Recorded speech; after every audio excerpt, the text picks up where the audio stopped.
il faut que les Africains comprennent que leur sort se joue là, dans les grands bouleversements qui sont en cours aujourd'hui.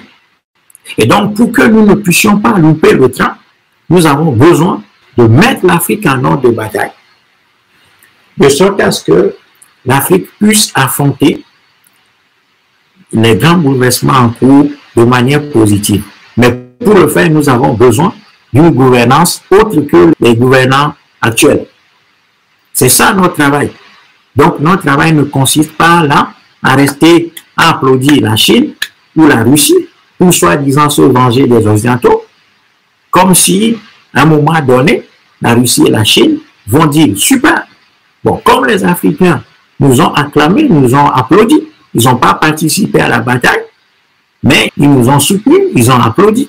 Donc, nous allons leur être reconnaissants, nous allons venir en Afrique pour construire l'Afrique pour les Africains. Nous n'allons pas prendre leur matière première, nous allons venir développer l'Afrique pour les Africains, sans que les Africains eux-mêmes aient un agenda. Nous avons tort, parce que la Chine, elle est claire dans ses intentions. La Chine a formulé son positionnement sur la scène internationale de manière claire. La Chine a toujours dit que ce n'est pas à elle d'intervenir dans les affaires politiques des pays. Ce n'est pas son problème. La Chine dit, nous, on s'en fout. Et c'est l'une des positions géopolitiques les plus claires au monde. La Chine dit, nous ne voulons pas intervenir dans les affaires intérieures des pays. Si un pays a une dictature, ce n'est pas notre problème. Si un pays a des gouvernants corrompus, ce n'est pas notre problème. Nous, ce qui nous intéresse, c'est pouvoir accéder aux matières premières et vendre nos produits. C'est ça que la Chine dit. Donc, les Africains ont tort de croire que quand la Chine sera encore plus forte en Afrique, eh bien, la situation changera. Nous nous trompons. C'est que nous comprenons très mal les choses. La Chine nous a parlé depuis qu'elle a fait son grand retour sur la scène internationale. La Chine dit, nous sommes contre toute intervention dans les affaires intérieures des pays. Ça veut dire que si un pays a un gouvernement corrompu, ce n'est pas notre problème. Nous n'allons pas changer les gouvernements à la place des peuples. Par contre, si les peuples se prennent en charge, nous allons constater que les peuples se prennent en charge. Bon, voilà. Puisque, je l'ai toujours expliqué, les Chinois ont fait un grand chemin, un long parcours douloureux pour arriver là où ils sont. Et les Chinois ne vont pas montrer le chemin qu'ils ont fait aux Africains pour que les Africains deviennent une puissance demain qui puisse concurrencer la Chine, qui puisse se mettre sur le chemin de la Chine, comme la Chine se met aujourd'hui sur le chemin des États-Unis d'Amérique. Les États fonctionnent sur le principe de l'ego. C'est comme ça.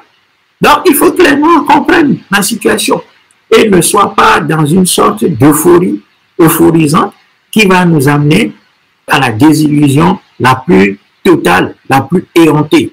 Parce que les deux grandes puissances que sont la Chine et la Russie ne sont pas des pays dispensateurs du bien-être dans le monde. Ces pays-là défendent leurs intérêts et ils ne font pas toute la bataille qu'ils sont en train de mener pour venir demain construire l'Afrique pour les Africains.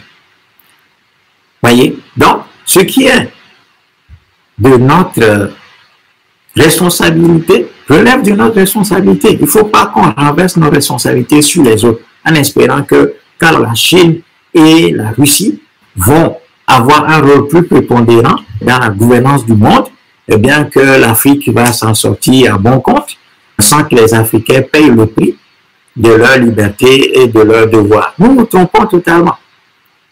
Et notre situation, comme je le disais d'entrée de jeu, va ressembler à la situation des supporters d'une des deux équipes qui serait Real Madrid contre le Barcelone lors d'une finale de Champions League où nous allons nous contenter d'acclamer le Real Madrid parce que Barcelone avait gagné une des équipes que nous aimions très bien.